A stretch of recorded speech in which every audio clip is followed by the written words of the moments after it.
بسم الله الرحمن الرحيم والصلاة والسلام على رسول الله وعلى آله وصحابته ومن تبعهم بإحسان إلى يوم الدين أما بعد.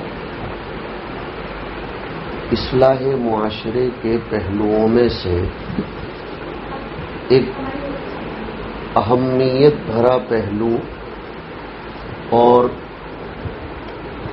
جس کا انسان میں پایا جانا شدید درجہ ضروری ہے، جس کی بنیاد پر معاشرے کے افراد میں، سماج کے لوگوں میں، سوسائٹی میں، لوگوں میں آپس میں محبت اور مودت پیدا ہوتی ہے، وہ ہے رفق، یعنی اپنے قول میں، اپنے فعل میں، اپنی حرکتوں میں، اپنے معاملات میں نرمی اختیار کرنا، آسانی اور سہولت کو پیدا کرنا، اپنے رفقاء، اپنے دوستوں، سماج کے لوگوں کے ساتھ مدارات کا معاملہ کرنا، ان کے ساتھ ہمدردی کا معاملہ کرنا، یہ بہت زیادہ ضروری ہے. انسان میں نرمی کا پایا جانا یہ اشد درجہ ضروری ہے. اس سلسلے میں حضرت نبی کریم صلی اللہ علیہ وسلم نے عجیب طریقے سے انسانوں کی تربیت فرمائی. چنانچہ فرمایا، حضرت عبداللہ ابن مغفل رضی اللہ تعالی عنہ روایت کرتے ہیں کہ رسول اللہ صلی اللہ علیہ وسلم نے ارشاد فرمایا کہ اللہ پاک لطیف ہے، مہربان ہے، اور لطف کو، مہربانی کو اور نرمی کو وہ پسند کرتے ہیں، اور نرمی پر جو کچھ دیتے ہیں وہ سختی پر نہیں دیتے، یعنی نرمی پر جو نتیجہ مرتب ہوتا ہے، نرمی کا اور رفق کا جو رزلٹ ملتا ہے وہ سختی کا رزلٹ نہیں ملتا. مطلب حضور اکرم صلی اللہ علیہ وسلم نے اس تربیتی پہلو کی طرف توجہ دلانے کے لیے پہلے تو زمین ہموار کی. حضور کی عادت تھی، ایک روایت میں تو فرمایا، تخلقوا باخلاق اللہ، اللہ کی صفات، اللہ کے اخلاق اپنے اندر بتکلف ہی صحیح پیدا کرنے کی کوشش کرو. چنانچہ اس روایت کا آغاز قابل غور ہے. اس سے ہمیں سبق بھی ملتا ہے کہ حضور پاک علیہ الصلاۃ والسلام نے فرمایا کہ اللہ رفیق ہے، یعنی وہ اپنے بندوں پر مہربان ہیں، وہ خود اپنے بندوں کے ساتھ لطف و مہربانی کا معاملہ کرتے ہیں اور بندوں کی طاقت سے زیادہ ان کو کسی کام کا مکلف نہیں بناتے. لا یکلف اللہ نفسا الا وسعها، اور وہ اپنے بندوں سے بھی نرمی اور مہربانی کو چاہتے ہیں کہ جیسے میں اپنے بندوں کے ساتھ نرمی اور مہربانی کرتا ہوں، تم بھی میرے بندوں کے ساتھ، دنیا کے لوگوں کے ساتھ نرمی اور مہربانی کا معاملہ کرو. ہر ایک دوسرے کے ساتھ شفقت و مہربانی کا معاملہ کرے. طلب رزق وغیرہ میں بھی اسی کو اختیار کرے. اسی لیے اردو کا وہ شعر بہت زیادہ مشہور ہے کہ کرو مہربانی تم اہل زمیں پر، خدا مہرباں ہوگا عرش بری پر.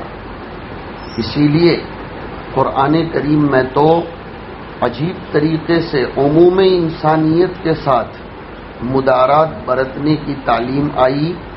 پارہ نمبر 1 کے رکوع نمبر 10 کی آیت نمبر 1 میں اللہ تعالیٰ فرماتے ہیں وَقُولُوا لِلنَّاسِ حُسْنًا، اور ایک قرات میں ہے حسنا، کہ لوگوں کے ساتھ بات کرنے کی ضرورت پڑ جائے، بات کرنے کا موقع آئے تو اچھی بات کرو، نرمی والی بات کرو، مدارات والا معاملہ کرو. رفق کا اور مہربانی کا معاملہ کرو. آدمی کی زبان میٹھی ہونی چاہیے، وہ کڑوی زبان لوگوں کے سامنے استعمال نہ کرے. اس کا کام بھی نرم ہونا چاہیے. اور اسی لیے حضور اکرم علیہ الصلاۃ والسلام نے فرمایا کہ وہ کام جو حسن و خوبی کا ہے، ایک شخص اس کام کو نرمی اور سہولت کے ساتھ کرتا ہے.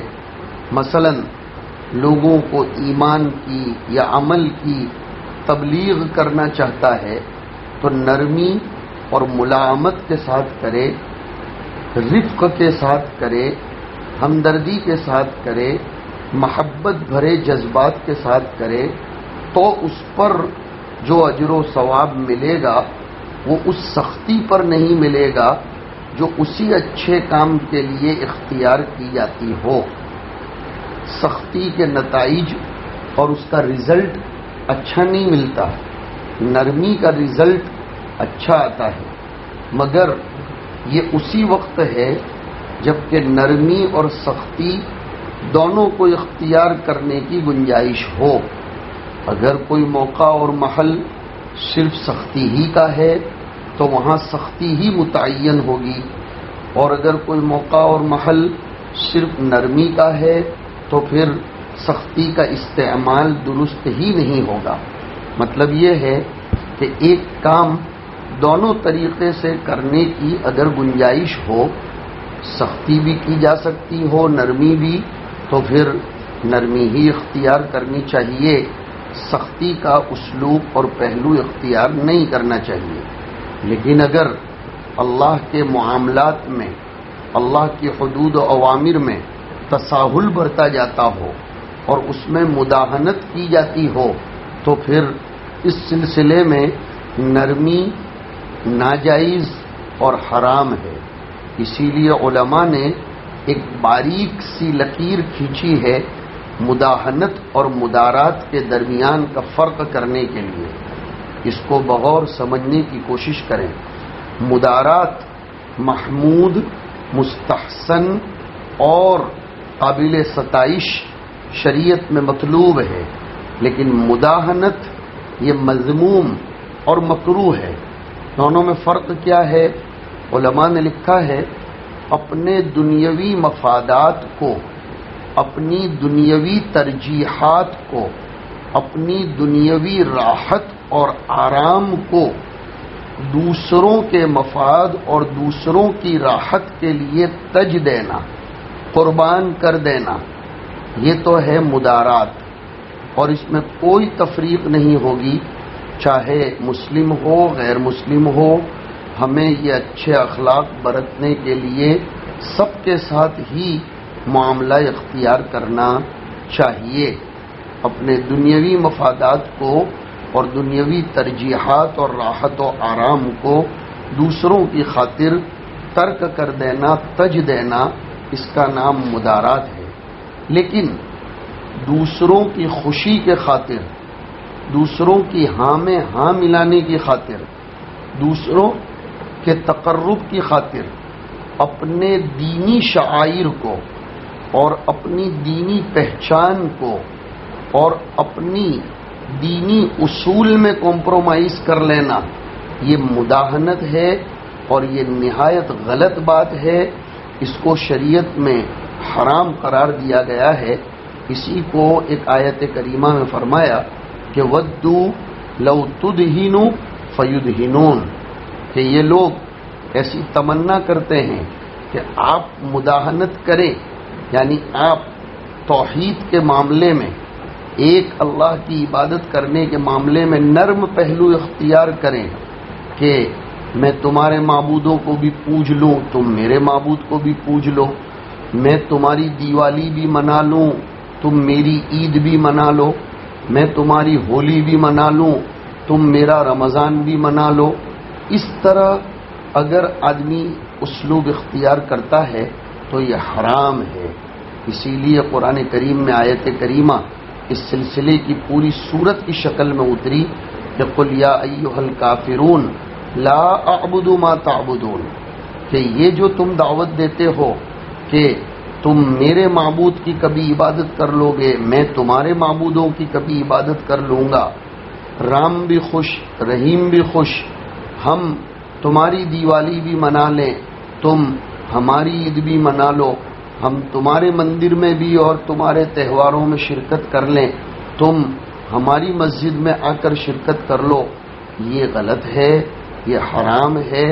دینی شعائر کو اور دینی علامتوں کو کسی کی دلجوئی کے لیے ترک کرنا، یہ حقیقت میں یہ دلجوئی نہیں، دین کے ساتھ کھلواڑ ہے اور اس کی کسی بھی صورت میں اجازت نہیں ہے۔ ایک مفہوم اس روایت کا یہ بھی ہے کہ نرمی اور مہربانی سے انسان اپنے ان مقاصد کو حاصل کر لیتا ہے جن کو وہ سختی اور درستی اور سختی سے حاصل نہیں کر پاتا۔ نرمی کے ذریعے سامنے والا آپ کا غلام بن جاتا ہے، وہ آپ کی انقیاد اور اطاعت پر آمادہ اور تیار ہو جاتا ہے۔ اسی لیے ایک روایت میں عجیب طریقے سے بات فرمائی گئی کہ حضرت عائشہ رضی اللہ تعالی عنہا سے روایت ہے کہ حضرت عائشہ رضی اللہ تعالی عنہا سے شریح نے سیر و تفریح کے لیے دیہاتوں کی طرف جانے کی رخصت طلب کی۔ یہ روایت مقدام ابن شریح اپنے والد شریح سے روایت کرتے ہیں کہ ان کے والد شریح نے حضرت عائشہ سے یہ رخصت اور اجازت طلب کی کہ میں کبھی سیر و تفریح کے لیے اگر بوادی اور دیہاتوں کی طرف جانا چاہوں تو جا سکتا ہوں یا نہیں؟ تو حضرت عائشہ رضی اللہ تعالی عنہا نے جواب دیا کہ رسول اللہ صلی اللہ علیہ وسلم تو بادیہ کی طرف جایا کرتے تھے، دیہاتوں کی طرف جایا کرتے تھے، وادیوں کی طرف جاتے تھے۔ آپ نے ایک مرتبہ بادیہ اور دیہات کی طرف جانے کا ارادہ فرمایا تو میرے پاس صدقے کے اونٹوں میں سے ایک نئی اونٹنی بھیجی اور مجھ سے کہا کہ اے عائشہ نرمی اختیار کر، کیونکہ نرمی جس چیز میں بھی ہوتی ہے اس کو مزین، آراستہ، ڈیکوریٹ اور نتیجہ خیز خوبصورت بنا دیتی ہے، اور نرمی جس چیز سے نکال لی جاتی ہے تو پھر وہ چیز عیبدار بن جاتی ہے۔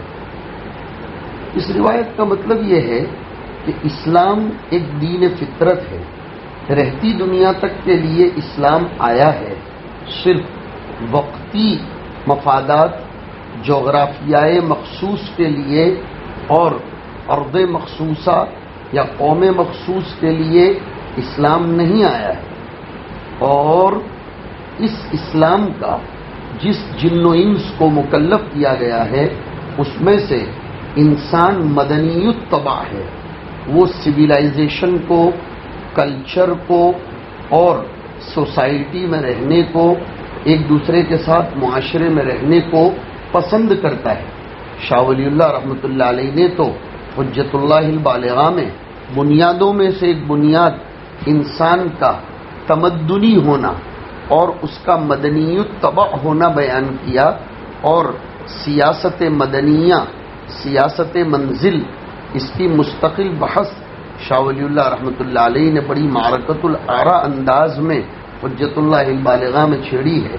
تو عرض کر رہا تھا کہ انسان یہ سماج میں رہنا چاہتا ہے، حسن، خوبصورتی، قدرت کے مناظر اور نیچرلی سینس، اس سے وہ لطف اندوز ہونا چاہتا ہے، وہ اس کی فطرت میں داخل ہے کہ وہ کبھی ہل اسٹیشن پر، کبھی گرینری پر، کبھی باغات میں، پارکس میں، بہتی ہوئی ندیوں اور نالوں پر جا کر دل بہلانا چاہتا ہے، ایسے مناظر دیکھ کر طبیعت کو خوش کرنا چاہتا ہے۔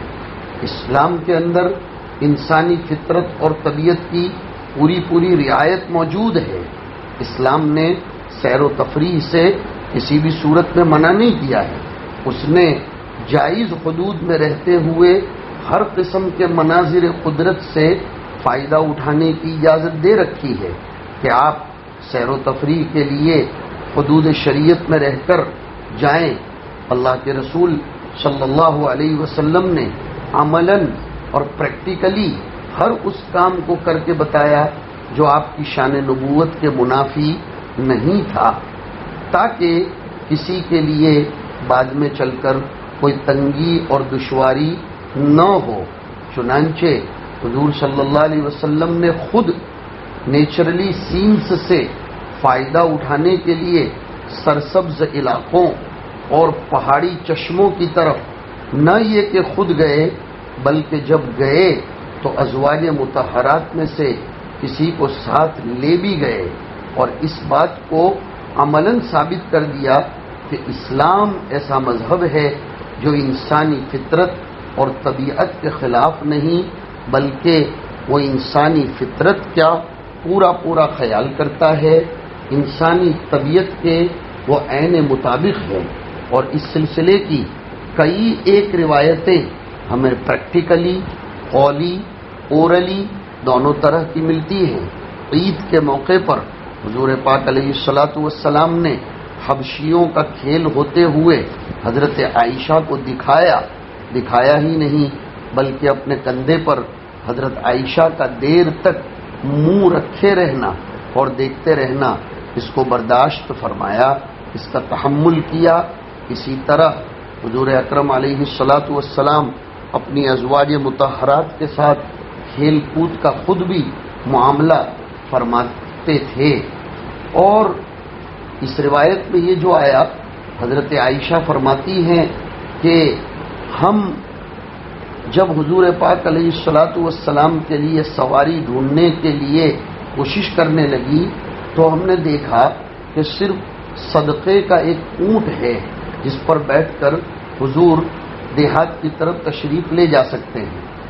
اب یہاں ایک سوال ہے کہ حضور صلی اللہ علیہ وسلم کی آل میں سے ہیں حضرت عائشہ، سبھی ازواج مطہرات، اور ان کے لیے تو صدقہ حلال نہیں ہے، اسی لیے حضرت عائشہ نے اس کے لیے معذرت طلب کرتے ہوئے عجیب اسلوب میں یہ بات ارشاد فرمائی۔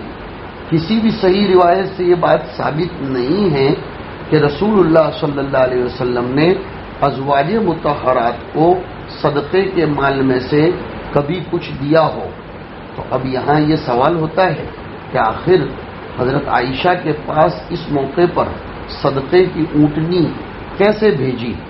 سوال کا جواب یہ ہے کہ یہ روایت مسلم شریف میں بھی موجود ہے، لیکن اس میں صدقے کی اونٹنی کا لفظ نہیں ہے۔ اس کو بعض لوگوں نے راوی کا وہم قرار دیا اور بعض لوگوں نے کہا کہ بطور قرض کے اس میں سے لے لیا ہو۔ بہرحال مطلب اس روایت کا جو ہمیں سمجھانا ہے وہ یہ ہے کہ نرمی اور مہربانی سے بہتری اور خوبصورتی، حسن کام میں پیدا ہوتا ہے، اس کے برخلاف سختی یہ عیب اور نقص کا سبب اور ذریعہ بنتی ہے۔ بڑوں کو، ذمہ داروں کو، باپ کو، استاذ کو، اور اسی طرح امیر کو، قوم کے ذمہ دار کو، اور اسی طریقے سے سیاسی قائدین اور زعماء کو چاہیے کہ اگر سختی کا پہلو متعین نہ ہو بلکہ کسی کام کو دونوں طریقوں سے کرنے کی گنجائش ہو تو نرمی کو اولویت دی جانی چاہیے، اس کو ہی اختیار کرنا چاہیے تاکہ تربیتی فائدہ بھی کمال ہی حاصل کیا جا سکے۔ اس لیے کہ کبھی کبھی سختی کے ذریعے بغاوت وجود میں آتی ہے، سختی کے ذریعے منافرت پیدا ہوتی ہے، بلکہ کبھی کبھی سختی کے ذریعے انسان کی طبیعت بجائے سدھرنے کے بگڑنے پر آمادہ ہو جاتی ہے۔ اس لیے ہمیں سبق ملتا ہے کہ ہمیں نرم پہلو کو اختیار کرنا چاہیے۔ ہمارے بڈھے لوگ اس کو ایک آسان طریقے پر کہا کرتے تھے کہ سیدھی انگلی سے جب تک گھی نکل سکتا ہو ٹیڑھی انگلی استعمال کرنے کی ضرورت نہیں ہے۔ اسی لیے اور ایک روایت میں عجیب طریقے سے حضور پاک علیہ الصلاۃ والسلام نے فرمایا، جس روایت کے راوی حضرت جریر ابن عبداللہ البجلی رضی اللہ تعالیٰ عنہ ہے، وہ فرماتے ہیں کہ رسول اللہ صلی اللہ علیہ وسلم نے فرمایا کہ جس شخص کو نرمی سے محروم کر دیا گیا، جس شخص کے اندر نرمی ہی نہ ہو، سمجھنا چاہیے کہ اسے تمام بھلائیوں سے محروم کر دیا گیا۔ اصل میں اس کی وجہ یہ ہے کہ طبیعت میں نرمی ہوگی تو تواضع بھی آئے گی، اکڑ فون نکل جائے گی۔ طبیعت میں نرمی ہوگی تو بندوں کے ساتھ رحم و کرم بھی وجود میں آئے گا۔ طبیعت میں نرمی ہوگی تو سخاوت بھی وجود میں آئے گی۔ طبیعت میں نرمی ہوگی تو بڑوں کی بات ماننے کا جذبہ بھی دل میں پیدا ہوگا۔ طبیعت میں نرمی ہوگی تو گویا تمام بھلائیاں اس کے چشمے سے پھوٹیں گی۔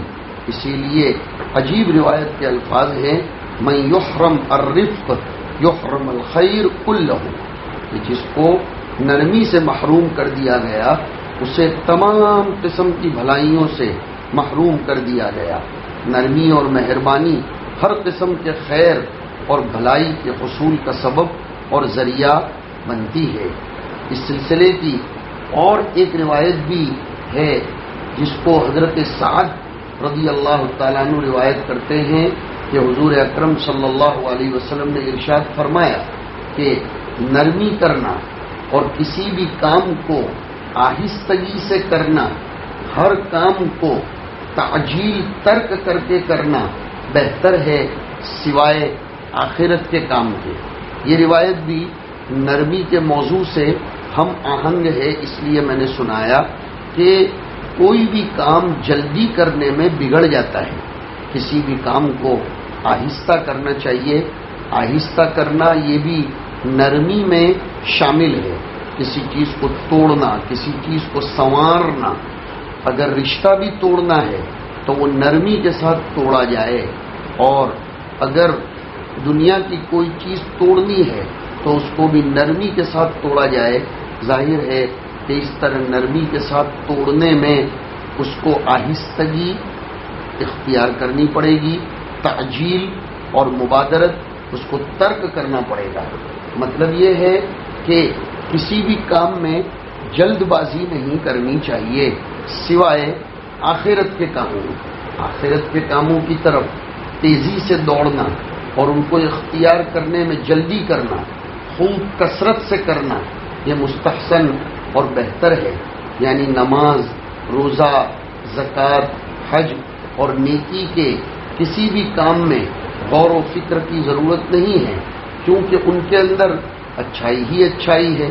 اس کے برخلاف دنیا کے کاموں کو خوب سوچ سمجھ کر اور غور و تأمل کے بعد نرمی کے ساتھ کرنا چاہیے تاکہ وہ کسی خرابی کا باعث نہ بنے۔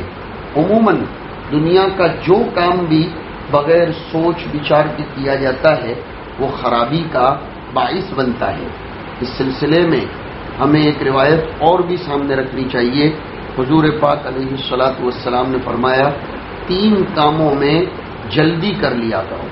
نمبر 1، جب نماز کا وقت ہو جائے تو نماز ادا کرنے میں، جب جنازہ اس کے لوازمات کے ساتھ تیار ہو جائے، تجہیز و تکفین کا، قبر کھودنے کا پورا انتظام ہو جائے تو اب اس کو قبر کے حوالے کرنے میں جلدی کرو، لوگوں کے انتظار کرنے میں اس کو دیر تک مت رہنے دو۔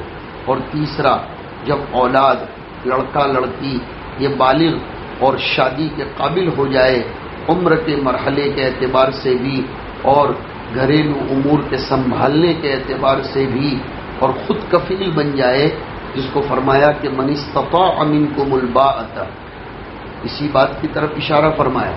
اسی لیے علماء نے ایک عجیب نقطہ لکھا ہے کہ من استطاع منکم الباءۃ کے بعد فلیتزوج، فا یہ تعقیب مع الوصل یعنی فوری طور پر کسی کام کے کرنے پر دلالت کرتی ہے۔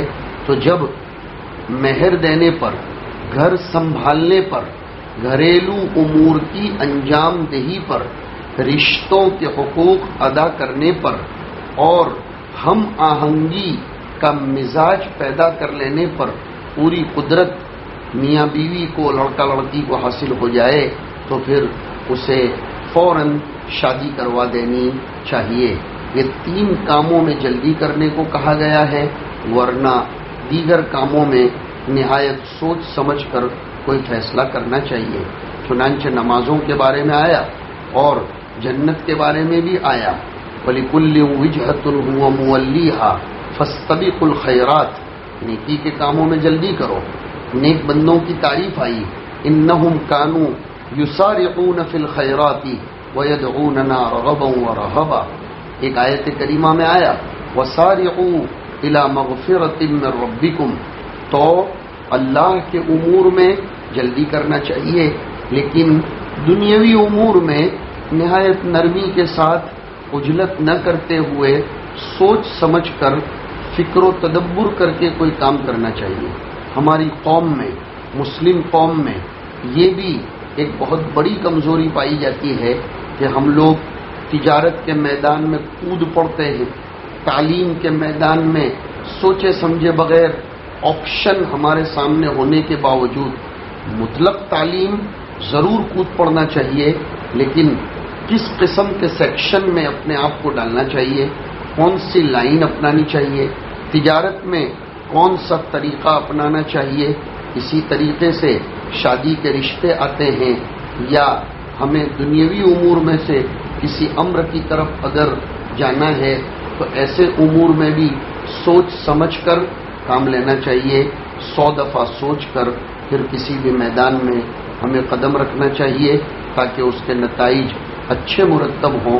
یہی آج کی پوری گفتگو کا خلاصہ تھا کہ نرمی اور آہستگی جس چیز میں رکھی جاتی ہے وہ چیز نتیجہ خیز ہوتی ہے، بعد میں پچھتانا نہیں پڑتا۔ اصل میں ہوتا یہ ہے کہ آدمی کبھی کبھی جذبات میں آ کر سختی کر لیتا ہے، جلدی کر لیتا ہے، تو بعد میں پھر اس کو پچھتانا پڑتا ہے۔ ندامت یہ بعد میں اختیار کرنا یہ بری چیز ہے۔ اس سے بہتر ہے کہ کوئی کام اطمینان اور آرام سے کیا جائے تو اس کے بعد پھر پچھتانے کی اور ندامت کی باری نہیں آتی۔ 100 دفعہ سوچو اور پھر 1 دفعہ بولو، یہ ہمارے علماء کرام نے فرمایا۔